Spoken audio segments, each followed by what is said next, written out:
Which one do you want? Choose one, baby. Who's going to be the first one? I'll pick.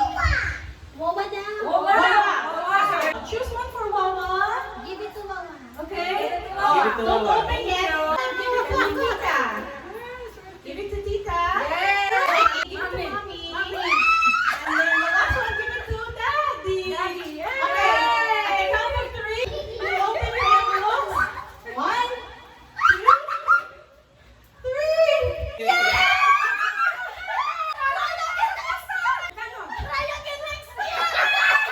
Next game, videoke. Walang gaya yan kasi sa Korean. 99, how to beat that?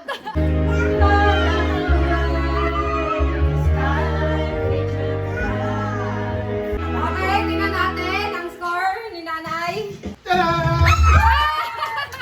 Set yata sa 99 yan ah.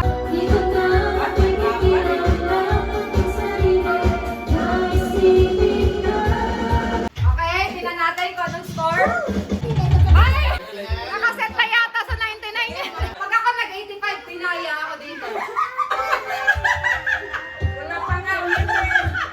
Hindi ako pa. Sa bulutan. Oo. Swerte ako, pwede yan sa inyo. Ay, wala.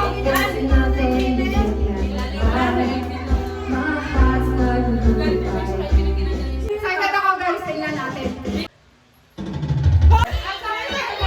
Balitan din.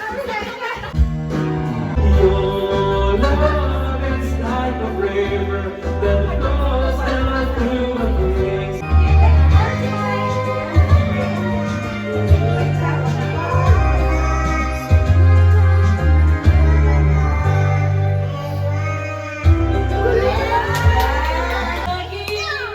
Video mo na. Inom tayo. Ulutan. Lechon. This tastes like tuba. Lasang tuba. Asan ba yung gift ko? Akin ba ito? Ay, baby! Pakikuha nga yung gift ni tita sa lamesa. Hindi yan! Yung nasa ano? Yung nasa paper bag. No!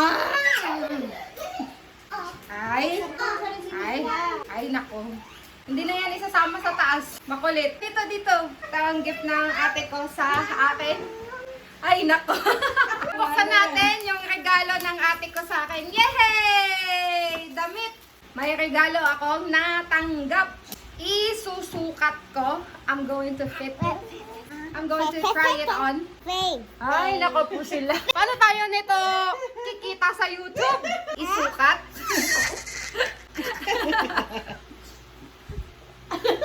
Yan, kasya sa akin to. Kasi tumaba na ako, so sa mga gustong magregalo dyan, size medium. Hindi ka na, mag-bye-bye ka na sa mga followers. Nga! Follow my tita! Yan na guys, ang listening practice ninyo for today. This is Dara from Tutor of Manila. Follow me for more. Maligayang Pasko!